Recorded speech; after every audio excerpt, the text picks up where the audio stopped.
Let's put aside the graphing for now and just focus on some algebra.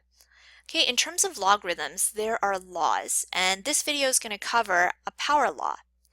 Now, before we even get into that, I just want to say that some of these questions, when students see them on tests and they're all jumbled up together, they actually get really confused, like, what do I do and when do I do it? That's what's confusing to people. So this video, hopefully I can clarify like what method to use in which situation. I'm going to teach you the power law, and then also I'm going to try to just overload you with examples so that you can see every single type of question you could possibly be hit with. All right, now you know what, I might even have to break this up into 2 videos, but that's fine. Okay, so there are evaluating questions and solving questions. Okay, so you know that you have to solve when, well, the instructions will say solve. Okay, but the question itself is an equation. There's an equal sign in it. So you're solving for what the letter equals to. An evaluating question, you see, is an expression. It doesn't have an equal sign, and usually it doesn't have a letter. So you're just trying to figure out what the answer to this is. So the method, what do we do when we have to evaluate? When you evaluate, you're trying to make sure that this is going to match the base of that. Okay, so you're trying to get 16 with a base of 4. This 5 is a little bit complicated, and we'll later use a power law to make it easier to deal with that. But right now, I'm just going to keep it on the side. Okay, so 16 is 4 squared, and now the bases match, which is perfect.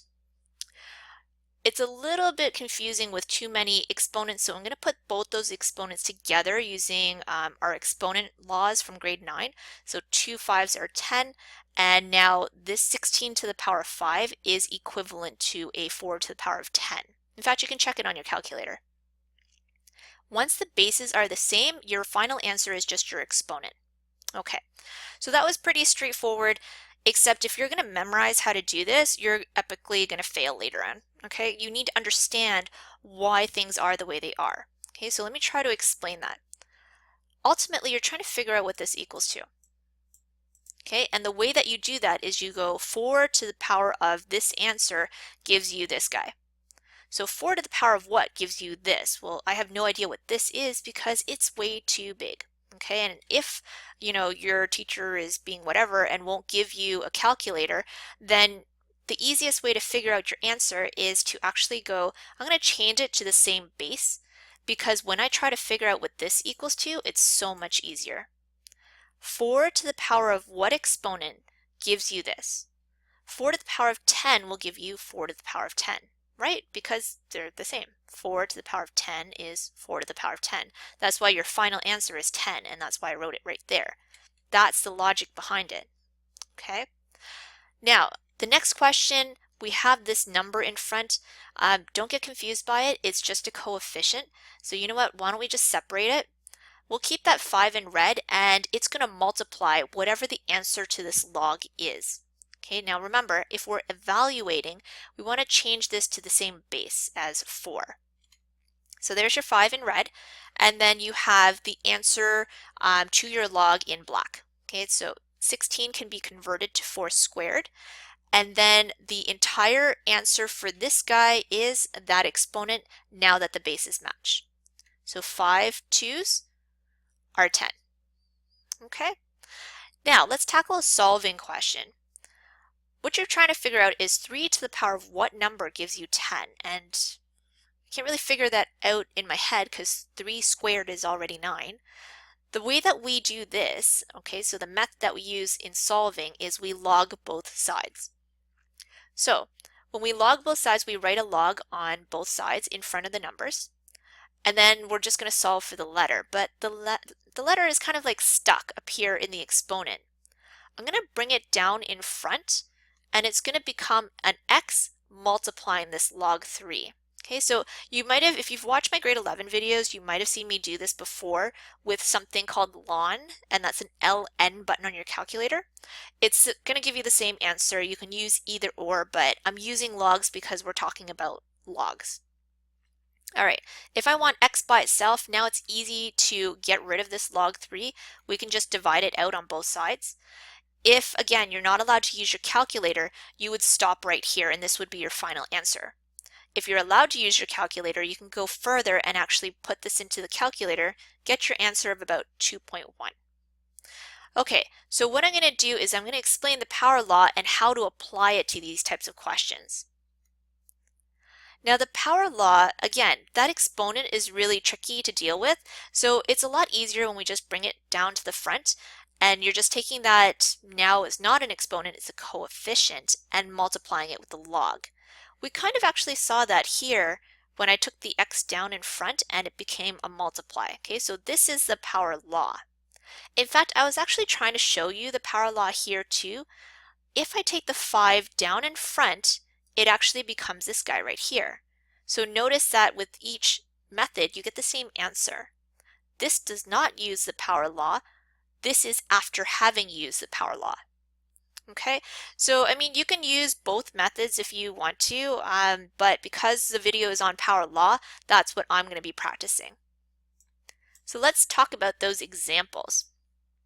All right, evaluate. Okay, notice not an equation, it's an expression. So the method that we're going to use is make this guy match that base. Okay, but you know what? Like I said, that 4 is kind of annoying, so I'm going to bring it to the front using the power law. It's going to multiply the rest of that log. I separated them with different colors so that you can see them. And in green, we're going to figure out the answer to the green. So take the 9, make a base of 3. So that's just 3 squared equals to 9. Once the bases are the same, the entire green answer will be your 2. So 4 2s are 8. You can always check your answer by putting this entire thing into your calculator if you have that calculator button, okay, where you can actually input like numbers into here and here, and you should get the answer of 8. So let's see that again. I don't like that 5. Let's bring it into the front, okay, and then we're going to change the 8 to have the same base as that 2. So 2 to the power of 3 gives you 8, and now they match. So the entire green answer is going to be the exponent 3. 5 3s are 15, and that's the final answer. Okay, now the next two, what I'm going to do is I'm just going to fast forward through them. There's no base number here, which means that it's just an invisible 10. All right, and there you go. Bring the 2 in front. Okay, match the 10 bases. This guy is 10 to the power of negative 3 because it's 1 over 1,000.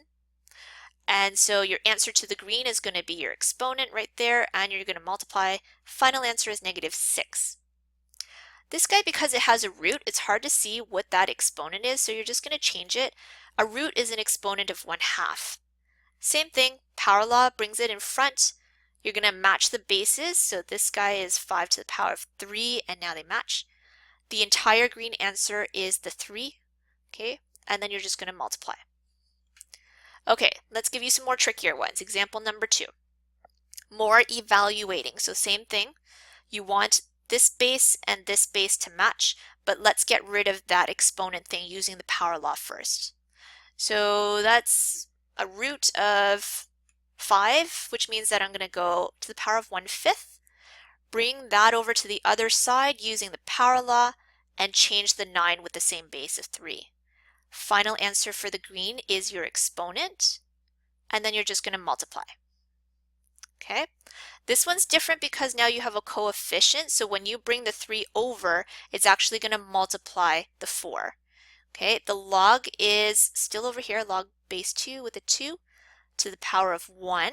Okay, so this answer is going to be 1. All right, your coefficients multiplied, and then you get the final answer of 12.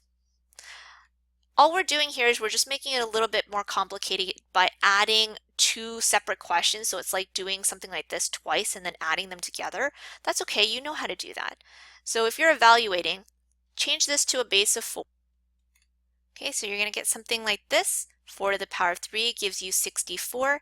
And then you want to change this one to a base of 2. So 2 to the power of 4 gives you 16.